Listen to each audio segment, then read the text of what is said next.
మన కళ్ళకు కొంచెం దూరంగా ఎడన మనకు పులి కనిపించింది అనుకో, సింహం కనిపించింది అనుకో, ఎలుగుబంటి కనిపించింది అనుకో, ఏం చేస్తాం చెప్పండి?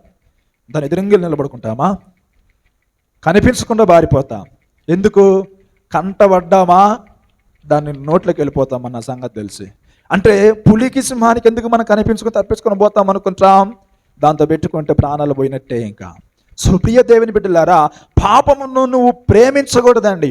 పాపములో ఉన్నది మరణమన్న సంగతి గుర్తించి, పాపం అంటే నీ కళ్ళకు నువ్వు దృష్టిలోకి రావాల్సిన ఆలోచన ఏంటి అని అంటే, ఇది మరణం. దీని జోలికి నేను వెళ్ళానా, దీని దగ్గరికి నేను వెళ్ళానా, దీంతో ప్రేమించానా, దీంతో స్నేహించానా, దీంతో కలిసి ఉన్నానా, ఈనాడైనా ఇది కట్ల పాములాగా నన్ను కాటేస్తుంది ఒక రోజు.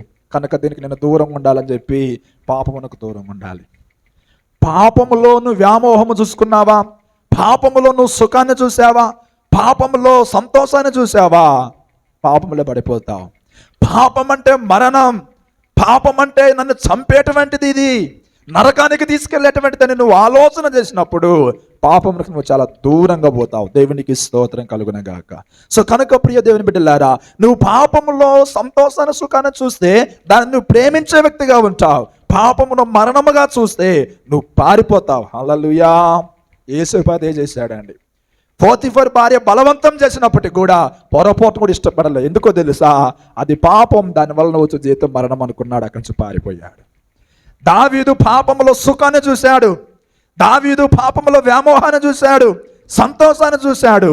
అందుకే బచ్చబోత పాపం చేశాడు. చివరికి తన జీవితంలో భయంకరమైన శ్రమలు ఎదుర్కొన్నాడు. ఈ రోజుల్లో క్రైస్తవులుగా జీవిస్తున్న మనము పాపం అంటే మరణం అన్న సంగతి గుర్తుపెట్టుకొని మనం ఎప్పుడు కూడా దూరంగా ఉండాలి.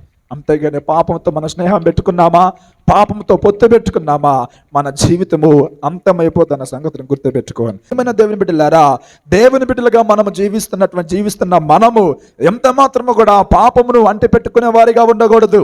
పాపముతోటి పొత్తు పెట్టుకునే వారిగా ఉండకూడదు. పాపముతో మనం సహవాసం చేసేవారిగా ఉండకూడదు. పాపం యొక్క అంచుల వరకు కూడా మనం వెళ్ళేవారిగా ఉండకూడదు. పాపమును ఎంత మాత్రము ప్రేమించేటువంటి వారిగా ఉండకూడదు. పాపం మనకు మరణమని తెలిసి దానికి దూరంగా ఉండాలి. హల్లెలూయా. ఏంటిది? పాపము మరణమని తెలిసి మనము దూరంగా ఉండాలి.